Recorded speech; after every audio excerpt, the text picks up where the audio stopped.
video, try nating magluto ng sisig na tenga ng baboy. Pasintabi po sa mga hindi kumakain ng baboy, meron tayo ditong, nalinisan ko na to actually, papakuluan ko na lang.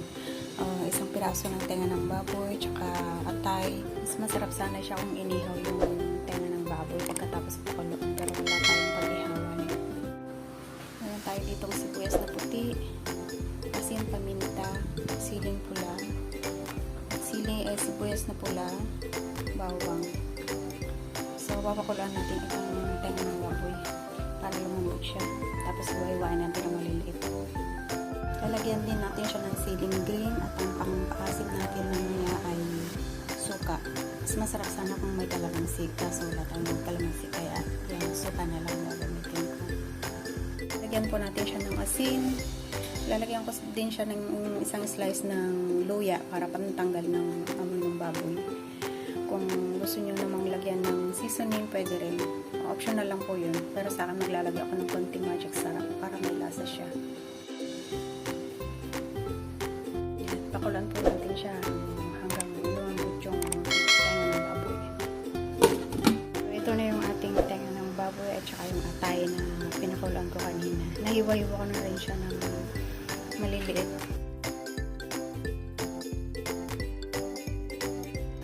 Painit ako ng konting-konti lang na mantika para panggisa natin sa tenga.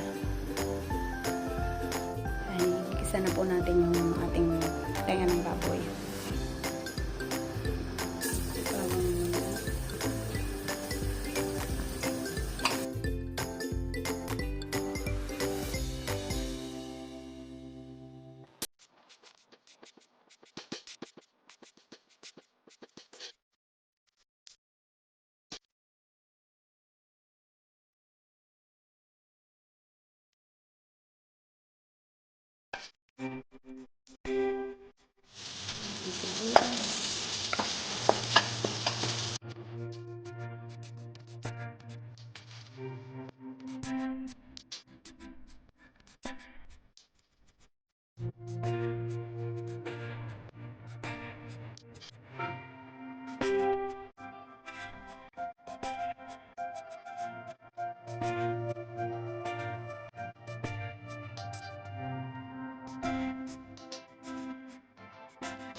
Teka naman lang rin. Ang telepon ko naman. Basta yung pag-hit ko.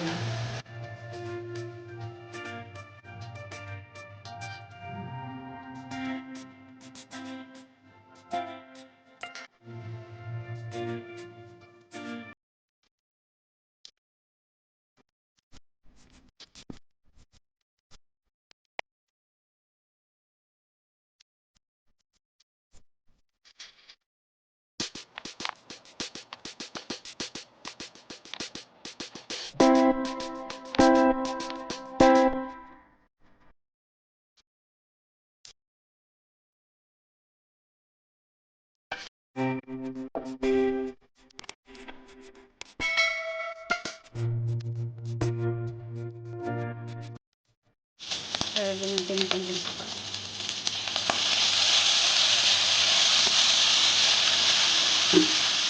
Ayan, mga natin ganyan. Hindi natin siya haluin at hindi natin tatakpan.